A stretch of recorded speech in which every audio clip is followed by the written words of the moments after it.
In the 17th and 18th centuries, the role of children depended largely on social class and the occupation of the parents. Lower-class children often worked from a young age, while upper-class children were expected to be both well-disciplined and well-educated. In this time period, there were several different social classes: the nobility, the gentry, the middle class, and the lower class. The nobility were the landed rulers with feudal titles such as king, count, and duke. They often owned large estates from which they collected rents. The gentry was also upper class, being rich, but they held no such titles. They also owned land and collected rents from the lower classes. They were most common in Britain and less so in France. The middle class was also wealthy, though less wealthy than the gentry. This class included the merchants, artisans, and professionals like lawyers and doctors. Over time, they steadily grew in power and influence, especially with the rise of mercantilism. The lower class, the peasantry, was the largest class. This consisted mostly of farmers who worked on a small plot of land. The children of the aristocracy were expected to learn proper manners and etiquette and to receive a very good education, especially in the classics and gentle skills like fencing, riding, and hunting. Children were brought up strictly to be moral, obedient, and pious, all characteristics of a virtuous leader. Males received a good education and prepared for a more public role, while the females prepared for a role as a wife and a mother. The main goal for children of the aristocracy was to preserve and enhance the family's reputation. It was expected to marry at a young age for both political and economical gain, as well as alliances. Aristocratic children were expected to act like adults and to learn to be adults in the real world.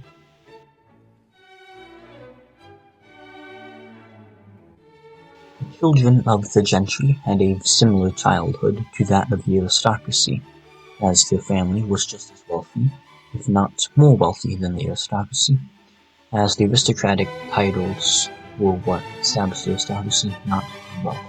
Boys received a good schooling, though it was based on how much their family could afford. The children who grew up in a middle-class family were expected to contribute to the survival of the family via chores and jobs. Boys' chores were commonly to farm, hunt, garden, repair tools, chop firewood, and help their fathers run the family business. They usually went into the same line of work as their fathers or got an apprenticeship to learn a trade. The girls' chores were to cook, clean, sew clothing, tend the family garden, and care for the smaller children.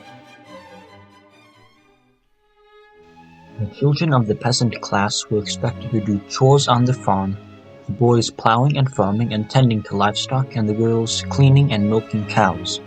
It was a difficult life and very demanding. Survival of the family often depended on how well the children could accomplish their tasks in helping keep the family alive. They also worked as shepherds, cowherds, apprentices, sometimes starting work at the age of 7. In this time period, it was the norm for children to be respectful, obedient, and hard-working.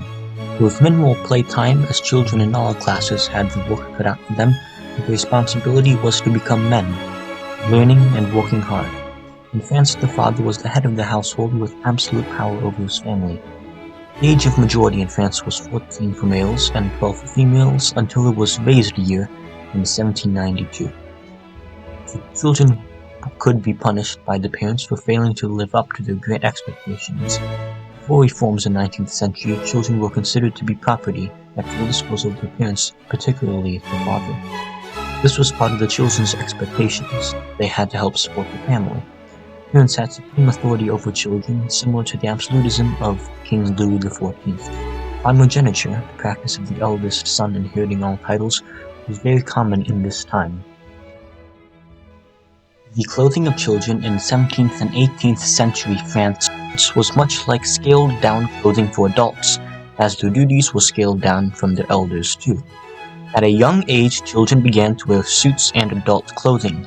The aristocratic children wore elaborate and fancy dresses and suits much like their parents. Cotton was a very common material, especially as industrialization led to more textile mills. The rich upper class also wore some silk. Normally, it was the choice of royalty. The middle class wore similar clothing, as they were poorer than the rich. Peasants wore baggy clothing, the tight of the upper class. They obviously had the worst quality of clothing, being the poorest, and so they wore simple cotton or coarse woolens. Infants were wrapped in swaddling clothes, but little kids wore gown, both boys and girls.